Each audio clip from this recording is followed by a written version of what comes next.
Hello everyone, welcome to all in one mix.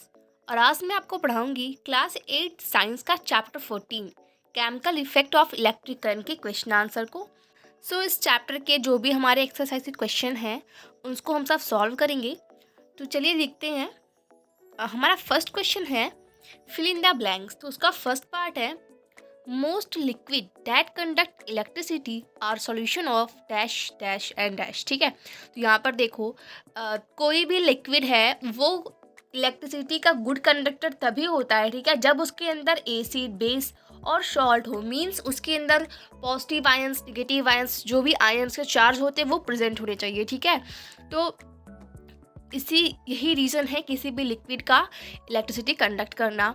Next है हमारा the passage of an electric current through a solution causes that effect. तो किसी भी solution से अगर electric current पास हो रहा है तो वो हमारा जो है ना केमिकल इफेक्ट होगा। ठीक है, क्योंकि फिजिकल इफेक्ट तो हो नहीं सकता क्योंकि उसमें केमिकल प्रोसेस हो रहे हैं। लाइक इलेक्ट्रिसिटी तभी पास होगी जब इसमें एसिड बेस सॉल्ट्स ये केमिकल्स जो उनको हम लोग मिक्स करेंगे। ठीक है, तो वो हमारा एक केमिकल इफेक्ट है। नेक्स्ट है हमारा if you pass current through copper sulphate solution copper get deposited on the plate connected to the dash terminal of the battery. तो देखो यहाँ पे अगर हम सब कॉपर सल्फेट के सॉल्यूशन से इलेक्ट्रिक करंट पास करवा रहे हैं, ठीक है, तो जो कॉपर होगा जो नेगेटिव टर्मिनल होगा बैटरी का वहाँ पर जाकर इकट्ठा हो जाएगा।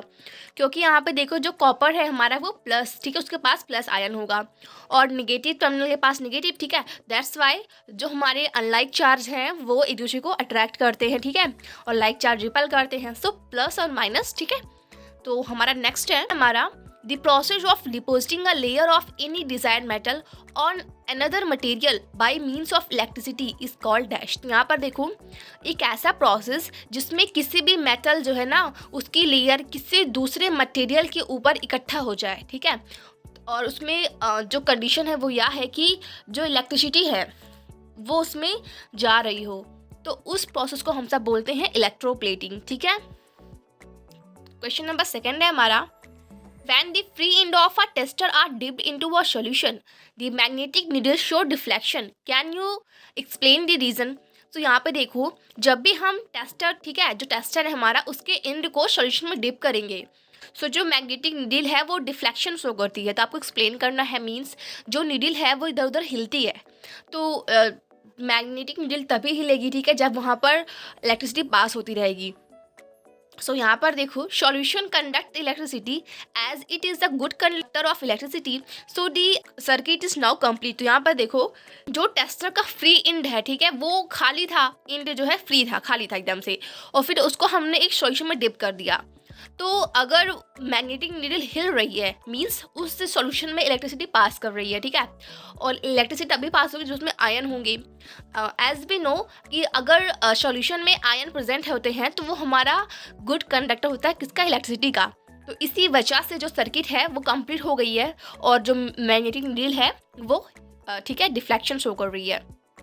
थर्ड क्वेश्चन हमारा है Name 3 liquid which when tested in the manner shown in the figure 14.5 may causes the magnetic needle to defect। तो वो कौन से 3 लिक्विड हो सकते हैं टेस्ट करने के बाद, ठीक है, 14.5 फिगर जो भी गिवन होगा, मैंने यहाँ पर स्ट्रक्चर नहीं बनाया है, जिनसे मैग्नेटिक नीडल जो है वो डिफ्लेक्ट करेंगे। ठीक है, तो लाइक हमारा विनेगर है, लेमन जूस है, टैप वाटर है ना।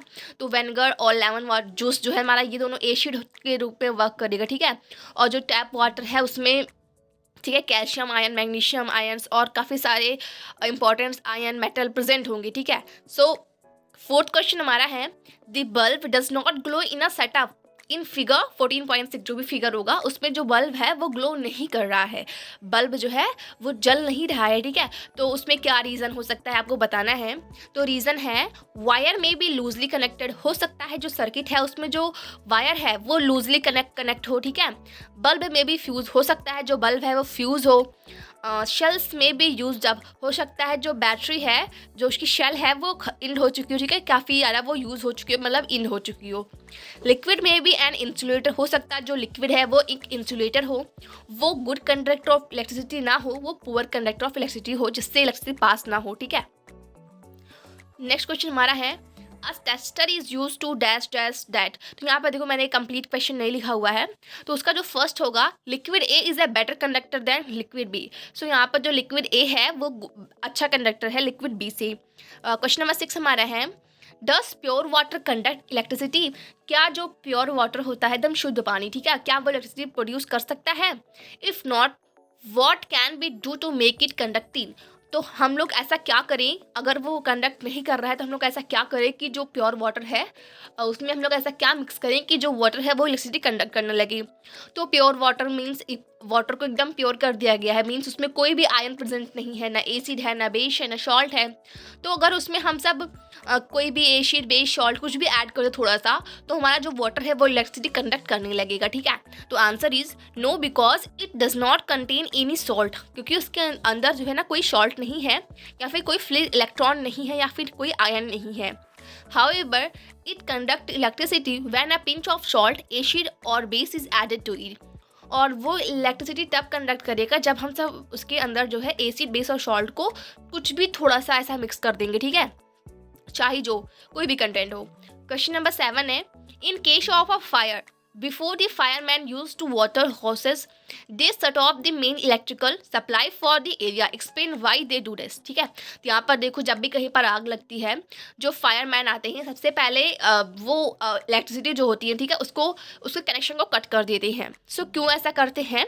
सिंपल सी बात है यहाँ पे देखो, क्योंकि वो लोग जो वाटर यूज़ करते हैं ना वो प्योर वाटर नहीं होता है, उसमें काफ़ी सारे आयंस भी होते हैं, ठीक है, like calcium ion, magnesium ion और बहुत सारे होते हैं। तो अगर वहाँ पर इलेक्ट्रिसिटी पास होती रही और फिर अगर पानी पड़ा तो करंट या फिर करंट लगने के जो चांसेस हैं वो काफ़ी ज़्यादा बढ़ सकते हैं, ठीक है। तो सिंपल सी बात है, water use in a water hoses is not pure water, क्योंकि वो प्योर वाटर नहीं होता है, वो एक गुड कंडक्टर ऑफ इलेक्ट्रिसिटी होता है।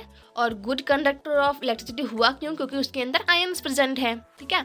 So they shut off the electric supply, इसी वजह से वो इलेक्ट्रिक सप्लाई कट कर देते हैं जिससे लोगों को करंट ना लगे या फिर कोई खतरा ना हो, ठीक है। क्वेश्चन नंबर 8 है, a child staying in a coastal drinking water and also the sea water with his compass needle deflect more in the case of sea water, can you explain the reason? तो यहाँ पर देखो जो child है ना वो coastal area में है और वो एक टेस्ट करता है ड्रिंकिंग वाटर को लेकर और सी वाटर को लेकर, तो उसकी जो कंपास नीडल है ना वो सी वाटर की तरफ ज़्यादा डिफ्लेक्ट होती है। तो ऐसा क्यों? सिंपल सी वो बात है कि जो सी वाटर है ना उसके अंदर नमक, मतलब नमक जो है ना वो बेस है, तो उसके अंदर आयंस काफ़ी ज़्यादा अमाउंट में प्रेजेंट है, इसी वजह से वो जो कंपास की नीडल है वो डिफ्लेक्शन शो करती है सबसे ज़्यादा, ठीक है। सो यही इसका आंसर है। यही इसका आंसर है। Sea water contain a huge amount of salt in comparison to drinking water, hence sea water is a better conductor of electricity and it produce a stronger magnetic field in a wire, ठीक है। तो यही simple सा उसका answer, because C water के अंदर जो salt है वो ह्यूज अमाउंट में होगा as comparison to drinking water. Question number 9 है, is it safe for the electrician to carry out electrical repair outdoor during heavy downpour, ठीक है। तो क्या ये सेफ है? जो इलेक्ट्रिशियन होते हैं वो अपने साथ बहुत सारे हैवी अमाउंट ऑफ जो भी रिपेयर्स के सामान होते हैं वो उनको कैरी करे कि नहीं, ठीक है। तो no, because water is a good conductor of electricity, नहीं, क्योंकि जो वाटर होता है वो गुड कंडक्टर ऑफ इलेक्ट्रिसिटी होता है, इसलिए डाउनपोर के टाइम पे हमें इतनी ज़्यादा सामान लेके नहीं चलना चाहिए। क्वेश्चन नंबर 10 है, Paheli had hear dash dash reason. तो यहाँ पर देखो ये क्वेश्चन काफ़ी लंबा था इसलिए मैंने शॉर्ट लिख दिया है, आप बुक से लिख सकते हो। Answer is, as we know rain water is a pure water. हमें पता है कि जो रेन वाटर होता है वो प्योर वाटर होता है, लेकिन जब वो ऊपर से गिरने लगता है तो काफ़ी सारे पॉल्यूशन भी रहते हैं, ठीक है, हमारे एयर में, तो उसमें काफ़ी सारी गैसेस भी होती हैं। तो लाइक जो गैसेस हैं हमारा सल्फर डाइऑक्साइड और नाइट्रोजन ऑक्साइड, ठीक है, वो उनके साथ मिक्स होकर ना एक एसिडिक सॉल्यूशन का निर्माण करता है, जिससे हमारा जो वाटर होता है वो गुड कंडक्टर ऑफ इलेक्ट्रिसिटी हो जाता है, ठीक है। इसी को हम सब एसिड रेन बोल सकते हैं, लाइक जो ताजमहल पे गिरता है, ठीक है, और जो उसके मार्बल हैं वो येलो होते जा रहे हैं। क्वेश्चन नंबर हमारा 11 है, prepare a list of object around you that are electroplated. तो आपके आसपास जो भी सामान होंगे, ठीक है, जो इलेक्ट्रोप्लेटेड है उनकी लिस्ट बनानी है। तो मोटरसाइकिल है, किचन के जो बर्नर हैं, ठीक है, वो है, और फिर यूटेंसिल है, टिन के कैन से हमारे डिब्बे हैं, वो व्हीकल्स है, ठीक है। ऐसे बहुत सारे थिंग्स हैं आपके आसपास, जो भी हों आप उन्हें लिख सकते हैं इसके आंसर में। So friend, thank you for watching this and don't forget to like and share the video.